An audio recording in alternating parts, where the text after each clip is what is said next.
అదే RTV app వార్తల్ని క్షణాల్లో చదివే అవకాశం ఉంటుంది. ఒక న్యూస్ పేపర్, ఒక టెలివిజన్ ఛానల్ మీ చేతుల్లో ఎప్పుడూ ఉంటాయి.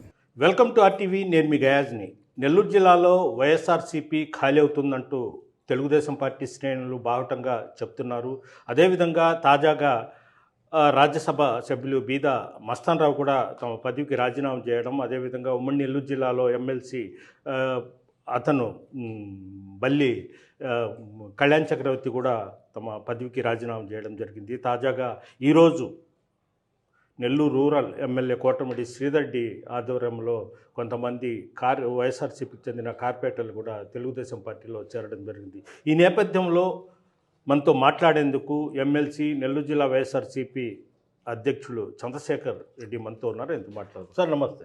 నమస్తే సార్, చెప్పండి, ఎందుకు అంటే నిన్న చూస్తే రాజ్యసభ సభ్యులు ఎమ్మెల్సీ మొత్తం రాజీనామా చేయడం జరిగింది. ఈరోజు ముగ్గురు కార్పొరేటర్లు తెలుగుదేశం పార్టీలో చేరడం, మొత్తం ఖాళీ అవుతుందని బాహుటంగా చెప్తున్నారు. దాన్ని మీరేమంటారు? ఖాళీ అవుతుంది అనే పదం తప్పు పదం అది. ఎందుకంటే ఇక్కడ వైఎస్ఆర్సీపీలో జగన్మోహన్ రెడ్డి గారు ఒక చరిష్మా ఉండే లీడర్. జగన్మోహన్ రెడ్డి గారు అండతో ఎవరైనా కూడా లీడర్స్గా ఎదిగే అవకాశం ఉంటుంది. ఒకవేళ అనుకోని పరిస్థితుల్లో ఎవరైనా కనుక లీడర్స్ కనుక ఈరోజు పార్టీ మారితే కొత్త లీడర్స్ని తయారు చేసుకోగలిగిన శక్తి జగన్మోహన్ రెడ్డి గారిలో ఉంటుంది. ప్రజలందరికీ కూడా జగన్మోహన్ రెడ్డి గారు అంటే ఒక నమ్మకం, జగన్మోహన్ రెడ్డి గారు అంటే ఒక భరోసా. కాబట్టి ఇందులో భాగంగా మీరు ఇప్పుడు రాజ్యసభ ఎంపీలో ఒక ఇద్దరు గురించి, అలానే ఎమ్మెల్సీల గురించి ఒక ముగ్గురు గురించి చెప్పారు. ఎవరైతే ఇప్పుడు ఈ రాజ్యసభ ఎంపీలు కానీ అలానే ఎమ్మెల్సీలు కానీ వీరందరూ కూడా జగన్మోహన్ రెడ్డి గారు కష్టపడి పార్టీని ఎస్టాబ్లిష్ చేసి ఎమ్మెల్యేలుగా గెలిపించుకున్న తర్వాత ఆ ఎమ్మెల్యేల ద్వారా ఈ ఎమ్మెల్సీలు ఎంపీలను తయారు చేసినటువంటి ఘనత జగన్మోహన్ రెడ్డి గారిది. జగన్మోహన్ రెడ్డి గారు ఎప్పుడూ కూడా అన్ని వర్గాలకి ప్రాధాన్యత ఉండాలా, సామాజిక న్యాయం జరగాల, సమాజంలో బీసీ, ఎస్సీ, ఎస్టీ, మైనార్టీలు అందరూ కూడా అణచివేయబడతా ఉన్నారు. వాళ్ళ గొంతుక ఇటు రాష్ట్ర స్థాయిలో కానీ జాతీయ స్థాయిలో కానీ చట్టసభల్లో వినిపించాలన్న ఆలోచనతో లీడర్స్ని ఎతికి మరీ వారందరికీ కూడా పదవులు ఇచ్చి వారందరినీ కూడా రాజ్యసభకి, కౌన్సిల్కి పంపించిన ఘనత జగన్మోహన్ రెడ్డి గారిది. మరి అలాంటి పరిస్థితుల్లో ఇక్కడ బల్లి కళ్యాణ్ చక్రవర్తి గారిని కానీ ఆయన చిన్న వయసులోనే ఆయనకి ఎమ్మెల్సీ పదవి ఇవ్వడం, అలానే బేదా మస్తాన్ రావు గారు కానీ ఈయనకి చాలా కాలం పాటు తెలుగుదేశం పార్టీలో ఉన్నా కూడా జగన్మోహన్ రెడ్డి గారు గుర్తించి రాజ్యసభకి ఎంపీగా పంపించడం కూడా జరిగింది. మరి ఈరోజు అందరూ కూడా వైఎస్ఆర్సీపీ పార్టీ అధికారానికి దూరం కాగానే వెంటనే నెల తిరగకముందే 3వ నెల అనుకుంటా సుమారుగా ఈరోజు వీరందరూ కూడా పార్టీని మారడం అనేది దురదృష్టకరం. ఇలానే కింద చిన్న చిన్న వాళ్ళు కూడా కొంతమంది పార్టీని మారచ్చు. కానీ ఎప్పుడు ఇంకా జగన్మోహన్ రెడ్డి గారి మీద సానుభూతి కానీ జగన్మోహన్ రెడ్డి గారి లీడర్షిప్ మీద కూడా ప్రజల్లో ఆ సానుభూతి, ఆ నమ్మకం అన్నది అంచెలంచెలుగా పెరుగుతూ ఉంది. తప్పకుండా అనేక మంది లీడర్స్ తయారవుతారు. కేవలం ఒకరిద్దరు ఇలాంటి వాళ్ళు పోయినంత మాత్రాన ప్రజల్లో వాళ్ళ క్రెడిబిలిటీ పోతుంది తప్ప జగన్మోహన్ రెడ్డి గారికి కానీ వైఎస్ఆర్సీపీకి కానీ వచ్చేటువంటి నష్టం ఏ విధంగా కూడా ఏ రూపంగా కూడా ఉండదు. మరింత ప్రజల్లో నమ్మకాన్ని, ఒక గట్టి లీడర్గా జగన్మోహన్ రెడ్డి గారిని నమ్మే పరిస్థితి ఉంటుంది. రాబోయే రోజుల్లో వైఎస్ఆర్సీపీకి మరింత మంచి స్థాయిలో వైఎస్ఆర్సీపీ ఎదగబోతూ ఉంది. రాబోయే రోజులు కూడా వైఎస్ఆర్సీపీ సార్, ఇప్పుడు అంటే వైఎస్ఆర్సీపీలో ఇమడలేకే మొత్తం ఇలా వస్తున్నారు.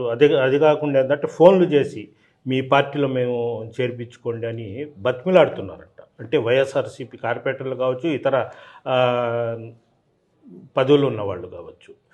ఎందుకు ఆ సిచ్యువేషను వైఎస్ఆర్సీపీలో? ఇక్కడ మీరు అన్నది కింది స్థాయి వ్యక్తులు, చిన్న కార్పొరేటర్లు కానీ అలాంటి వ్యక్తులు కొంతమంది ఆలోచన ఆ విధంగా ఉండుండొచ్చు. వీళ్ళకి కరెక్ట్గా జగన్మోహన్ రెడ్డి గారి ఆశయాలు కానీ వైఎస్ఆర్సీపీ పార్టీ గురించి కానీ వాళ్ళకి ఒక అవగాహన ఉండదు. వాళ్ళు స్థానికంగా ఉన్నటువంటి ప్రాబ్లమ్స్, వారికి ఉన్నటువంటి వ్యక్తిగత సమస్యల వల్ల వాళ్ళు అట్లాంటి నిర్ణయం తీసుకుంటారేమో కానీ వైఎస్ఆర్సీపీ రేపొద్దున వైఎస్ఆర్సీపీ మళ్ళా 4.5 సంవత్సరం తర్వాత వైఎస్ఆర్సీపీకి వస్తున్నటువంటి క్రేజ్ కానీ వైఎస్ఆర్సీపీ ప్రజల్లోకి వెళ్తున్నటువంటి తీరును చూసి మళ్ళీ ఇప్పుడు ఎవరైతే వెళ్ళినారో వాళ్ళంతా మళ్ళీ ముందు వరుసలోకి వచ్చి నిలబడినా ఆశ్చర్యం లేదు, వస్తారు కూడా. కానీ వాళ్ళని చూసి పార్టీ ఎక్కడ కూడా ఎస్టాబ్లిష్ కాదు. జగన్మోహన్ రెడ్డి గారు ఇటువంటి వాటిని చూసి నమ్మడు. కేవలం ఆయన ఒక నమ్మకాన్ని పెంచుకునే దానికి ప్రయత్నిస్తారు. రేపు జనవరి 2025 నుంచి కూడా ఆయన ప్రజాక్షేత్రంలోకి రావడం జరుగుతుంది. ప్రతి నియోజకవర్గం తిరగడం, ప్రతి నాయకుల్ని కూడా ఆయన కలుసుకోవడం జరుగుతుంది. ఆ నమ్మకం, ఆ భరోసాతో అనేక మంది కొత్త నాయకులు పుట్టుకొచ్చే అవకాశం ఉంటుంది. వారందరికీ కూడా యువ నాయకత్వం ఆధ్వర్యంలో రాబోయే 2029 ఎలక్షన్స్లో వైఎస్ఆర్సీపీ తప్పకుండా ఘన విజయం సాధిస్తూ ఉంది. సార్, ఇప్పుడు రాజ్యసభ సభ్యులు కానీ అదేవిధంగా ఎమ్మెల్సీ కానీ అంతే పెద్దల సభ చాలా గౌరవవంతమైన పదవి అది. ఈ విధంగా వెళ్ళడం వల్ల ఎలా చూస్తారు ఇలాంటి వ్యక్తుల్ని మీరు? ఎవరు నేనే కాదు, మీరే మీ మాటల్లోనే అర్థమవుతుంది. ప్రజలందరూ కూడా అదే అనుకుంటా ఉన్నారు. పెద్దల సభ అంటే గౌరవమైనటువంటి వ్యక్తుల్ని పంపించడం, ఒక కమిట్మెంట్, ఒక స్ఫూర్తిదాయకమైనటువంటి వ్యక్తిత్వం ఉండేటువంటి వ్యక్తులుగా అందరూ కూడా భావిస్తారు. మరి ఎలాంటి జగన్మోహన్ రెడ్డి గారు ఆయన ఇచ్చినటువంటి పదవిని కనీసం ఆ టర్మ్ కూడా కంప్లీట్ కాకుండా కేవలం 2-3 నెలల్లోనే వీరందరూ కూడా పార్టీని మారడం అన్నది ఒకరిద్దరని కాదు, ప్రజలందరూ కూడా ఈరోజు దీన్ని తప్పుపడతా ఉన్నారు. తప్పకుండా ఎవరైతే పార్టీలు మారుతారో వీళ్ళకి రాబోయే రోజుల్లో ఎలాంటి పరిస్థితుల్లో కూడా ప్రజాక్షేత్రంలో వాళ్ళకి ఆ క్రెడిబిలిటీ అన్నది ఎటువంటి పరిస్థితుల్లో ఉండేదానికి అవకాశం ఉండదు. నమ్మరు కూడా జనాలు వాళ్ళని. సార్, ఇప్పుడు బీదా మస్తాన్ రావు గారికి రాజీనామా చేయించారు. మళ్ళీ తెలుగుదేశం పార్టీలో అదే రాజ్యసభ సభ్యుడు ఇస్తారు. అదేవిధంగా కళ్యాణ్ చక్రవర్తికి పెద్ద ఎత్తున డబ్బులు ఇస్తున్నారు. మన వెంకటరమణ ఆయనకు కూడా పదవి ఇస్తున్నారు. అంటే పెద్ద ప్రచారం అయితే స్టేట్ లెవెల్లో మొత్తం జరుగుతూ ఉంది. దాన్ని మీరు ఎలా చూస్తున్నారు? ఇక్కడ ఒకటేనా, మేము ఎప్పుడూ కూడా మా పార్టీలో ఉన్నాడా, మా పార్టీ నుంచి వెళ్ళాడా, ఇక్కడ రెండు పార్ట్స్ అంతే. ఒక్కసారి ఆయన మా పార్టీలో నుంచి వెళ్ళిన తర్వాత ఆ పార్టీలో ఏ పదవిలో కొనసాగుతాడు, అసలు ఆ పార్టీలో ఉంటాడా లేదా, ఆయన డబ్బులు తీసుకున్నాడా, ఎంత తీసుకున్నాడు అన్నది కూడా మాకు అప్రస్తుతం. మా పార్టీలో కొనసాగకుండా బయట వెళ్ళిన తర్వాత ఆయన మేము ఇంకా మా పార్టీకి ఒక నమ్మక ద్రోహం చేసిన వ్యక్తిగానే చూస్తామే తప్ప ఇంకా ఆయన గురించి ఆలోచించాల్సిన అవసరం లేదు. ఆయన ఆ పార్టీలో వేరే ఏ పార్టీలోనైనా చేరొచ్చు, ఏ పార్టీలో ఏ పదవులైనా ఏ విధమైనటువంటి ప్రయోజనమైనా ఆయన పొందొచ్చు. దాని గురించి వైఎస్ఆర్సీపీ ఎక్కడ కూడా ఆలోచించట్లేదు. మనం కొత్త నాయకత్వాన్ని మనం సృష్టించుకుందాం. కొత్త నాయకులు ఉన్నారు, కార్యకర్తలు ఉన్నారు, వారందరినీ కూడా ఎంకరేజ్ చేసి రాబోయే రోజుల్లో ఒక కొత్త నాయకత్వంతో ప్రజల ముందుకు వెళ్ళాలన్న ఆలోచన ఏర్పడుతుంది. తప్పకుండా జగన్మోహన్ రెడ్డి గారు ఉండే వాళ్ళని కాపాడుకుంటారు. ఒకవేళ ఎవరైనా కనుక వెళ్తే ఆ ప్లేస్లో కొత్త నాయకత్వాన్ని ప్రోత్సహించి తప్పకుండా ఒక ఉత్సాహంతో ముందుకెళ్ళడానికి ప్రయత్నిస్తారు. వెళ్ళిన వాళ్ళ గురించి ఆలోచించే ప్రసక్తి జగన్మోహన్ రెడ్డి గారి దగ్గర కానీ వైఎస్ఆర్సీపీలో కానీ ఉండదు. సార్, నెల్లూరు కార్పొరేషన్లో మొత్తం 54 డివిజన్లలో మొత్తం టోటల్ వైఎస్ఆర్సీపీ కైవసం చేసుకుంది కార్పొరేటర్లుగా. అంటే నెల్లూరు రూరల్ వచ్చి 26, నెల్లూరు సిటీ వచ్చి 28 అనుకుంటా మొత్తం. ఇప్పుడు మంత్రి నారాయణ కూడా రంగంలోకి దిగారు. మొత్తం లాగేసి ఒక 4-5 మినహా మొత్తము మళ్ళీ టీడీపీ గూటిలోకి వెళ్ళిపోతున్నారు. దాన్ని మీరు ఎలా బ్రేక్ చేయగలరు, ఎలా ఆపగలరు? ఇప్పుడు నారాయణ గారు కానీ ఎవరైనా కూడా ఒకసారి ఆలోచించాలా. తెలుగుదేశం కోసం 5 సంవత్సరాలు కష్టపడిన వాళ్ళే అక్కడ అవకాశం లేక, అవకాశాలు రాక వాళ్ళు బాధలు పడతా ఉంటే, ఇక్కడ వైఎస్ఆర్సీపీలో పనిచేసిన వాళ్ళని, వైఎస్ఆర్సీపీలో ఉండే వాళ్ళని తీసుకొని ఇప్పుడు మీ ప్రభుత్వం ఏర్పడిన తర్వాత వీళ్ళని తీసుకొని వీళ్ళకి ఏ విధమైనటువంటి న్యాయం చేస్తారు? ముందు మిమ్మల్ని నమ్ముకొని మీకోసం పనిచేసిన వాళ్ళకి మీరు మొదట వాళ్ళకి అవకాశం ఇచ్చి వాళ్ళని జాగ్రత్తగా చూసుకుంటే ఆ తర్వాత మిగతా వాళ్ళ గురించి ఆలోచిస్తే దానికి గౌరవం ఉంటుంది. అసలు లేదు, ఇంకా మీరు దానికి కూడా కాంప్రమైజ్ అయ్యి తీసుకున్నప్పుడు తప్పకుండా వైఎస్ఆర్సీపీ ఉండే వాళ్ళని కాపాడుకోవడానికి ప్రయత్నిస్తుంది. ఒకవేళ కాదనుకుంటే తప్పకుండా కొత్త నాయకత్వంతో వైఎస్ఆర్సీపీ ఉత్సాహంగానే ముందుకెళ్తుంది. సార్, మామూలుగా తెలుగుదేశం పార్టీ అధికారంలోకి వచ్చిన తర్వాత మన జిల్లా వరకు చూసుకుంటే అక్కడక్కడ దాడులు కూడా జరిగాయి. అదేవిధంగా బెదిరింపులు కాల్స్ కూడా వస్తున్నాయి. మీకు ఆల్రెడీ తెలుసు. ఉదయగిరి నియోజకవర్గంలో నందిపాడు దగ్గర ఒక ఇంటిని కూడా కూల్చేశారు. మీరు చంద్రశేఖర్ రెడ్డి వాళ్ళంతా కూడా మేకోటి రాజగోపాల్ రెడ్డి వాళ్ళంతా కూడా పోవడం జరిగింది. అలాంటిది మీ జిల్లా అధ్యక్షత పగ్గాలు చేపట్టి ఉన్నారు. మీకేమైనా బెదిరింపు కాల్సా, మీకేమైనా భయం ఉందా? యాక్చువల్గా నేను ఎప్పుడు కూడా ఒకటే నమ్ముతాను, దేవుడు ఏదైనా ఒక నిర్ణయం ఇచ్చిన తర్వాత దాన్ని నేను ముందుకెళ్ళాలా. ఎన్ని అడ్డంకులు వచ్చినా కూడా ఆ దైవ నిర్ణయాన్ని అనుసరించిపోవాలనుకుంటాను. నేను ఎమ్మెల్సీ కావాలన్నది నా నిర్ణయం కాదు. జగన్మోహన్ రెడ్డి గారు నేనెవరో నెల్లూరులో ఉన్నప్పుడు నా పేరుని ఆయన ప్రస్తావించి నేను ఎలాంటి రిప్రజెంటేషన్ ఏ ఒక్కరిని కూడా నేను అడగలేదు ఎమ్మెల్సీ కావాలని.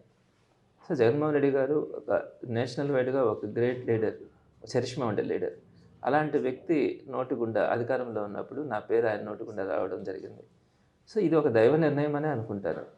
సో కాబట్టి ఆ నిర్ణయంలో నేను వెళ్ళేటప్పుడు తప్పకుండా నా వల్ల 10 మందికి మంచి జరుగుతుందనే నమ్మకం నాకు ఉంటుంది.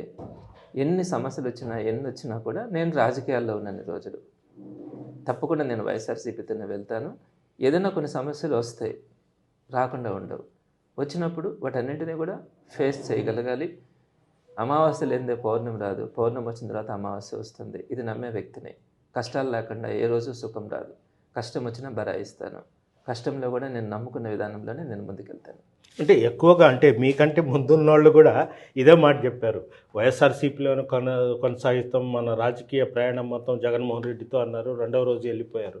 అంటే రాజకీయ నాయకుల మాటలు అంత నమ్మదగిన విధంగా నమ్మొచ్చు అంటారా? నేను మొదటి నుంచి రాజకీయ నాయకుడిని అయితే కాదు. నేను 26 సంవత్సరాల నుంచి నేను ఇన్స్టిట్యూషన్స్ ఉన్నాయి. ఇన్స్టిట్యూషన్స్ని కూడా నేను ఒక పార్ట్నర్షిప్తో, మా గురువు గారితో నేను ఒక పార్ట్నర్షిప్తో వెళ్తూ ఉన్నాను. ఈ రోజుకి కూడా 26 సంవత్సరాలుగా ఎక్కడ కూడా చిన్న పొరపాటు రాకుండా ముందుకెళ్తున్నాను. అలానే నేను కొన్ని డిఫరెంట్ ఆర్గనైజేషన్స్లో కూడా పనిచేస్తున్నాను. ఎక్కడ కూడా వీలైనంత వరకు నేను అందరినీ కలుపుకోవడానికే చూస్తాను. ఇప్పటికి కూడా నాకు రాజకీయాలు అనేది ముఖ్యం కాదు. నా క్రెడిబిలిటీ, నా మంచితనం అన్నది మాత్రమే నేను జాగ్రత్తగా కాపాడుకుంటాను.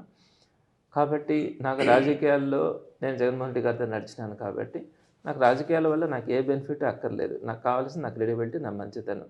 దానికోసం నేను ఈ పార్టీలో 100% కొనసాగుతాను. మీరందరూ కూడా మనం రాబోయే రోజుల్లో కలిసే ఉంటాం. మీరందరూ నన్ను చూస్తారు.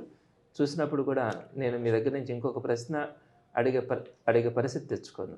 తప్పకుండా నేను ఏ మాట మీద అయితే చెప్పానో ఆ మాట మీద నిలబెడతాను. సార్, చివరిగా అంటే రాష్ట్రంలో తెలుగుదేశం పార్టీ అధికారంలోకి వచ్చింది. మీ వాళ్ళు కూడా చాలామంది వ్యాపారస్తులు కావచ్చు, మామూలు అందరూ భయపడుతున్నారు. అంటే వైఎస్ఆర్సీపీలో ఉంటూ వ్యాపారాలు చేసుకోవడం, లేనిపోని ఇబ్బందులు ఇతని.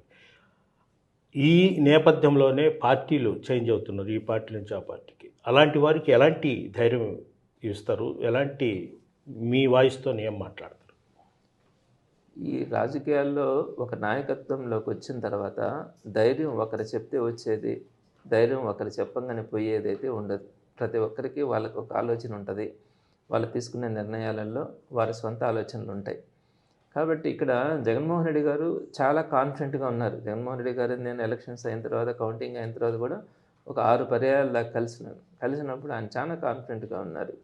ఎక్కడ కూడా ఆయన రాబోయే రోజులు వైఎస్ఆర్సీపీకి ఉంటాయి, మనము మళ్ళా ప్రజలకి ఇంతకుముందు ఎలా చేస్తున్నాం అంతకంటే మించి చేయాలనే ఆలోచనతో ఆయన ఉన్నాడు. ఇక్కడ ఒకటి సార్, ఇప్పుడు ఇక్కడ నెల్లూరు జిల్లా వరకు చూసుకుంటే ఇప్పుడు విజయసాయి రెడ్డి గారు ఎంపీగా పోటీ చేశారు.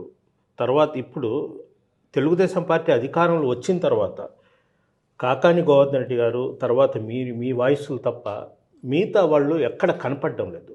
అందుకు అధైర్యపడుతున్నారు, భయపడుతున్నారు. మనకు వెనకాల ఎవరు బ్యాక్ బోను, ఏదైనా జరిగితే ఎవరు అనే ఒక అభద్రత భావం అయితే కలిగి ఉంది వైసీపీలో.